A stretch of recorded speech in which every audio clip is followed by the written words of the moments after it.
Ручекот во Штипската фабрика Актива бил причина за труењето на 20-мината работници што пред 10 дена завршија во болница. Анализите што ги направиле во Центарот за јавно здравје покажале присуство на фекални бактерии.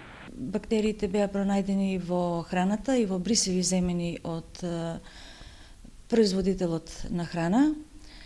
Во главном се работи за присуство на Staphylococcus aureus и на колиформни бактерии. За ваше појаснување, тоа се бактерии присутни во дебелото црево, значи Escherichia coli, Enterobacter, Serratia и некои други бактерии кои што укажуваа на значи фекална контаминација или за присуство на бактерии кои што се резултат или покажуваат за една нечистотија, неодржување на хигиена. Од санитарниот инспекторат велат дека е направена дезинфекција на објектот, а тие собраните докази ќе ги достават до судот, пошто ќе се одреди висината на казната за фирмата што ја подготвувала храната.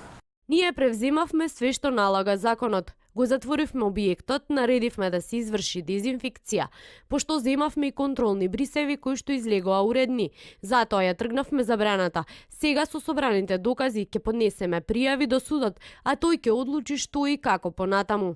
Ова е прво труење во штипските фабрики, но Центарот за јавно здравје од Штип велат дека треба да се засилат контролите, но и одговорноста на вработените во фирмите каде се подготвува храна, бидејќи во последно време се почести се случаите на масовно труење во државата.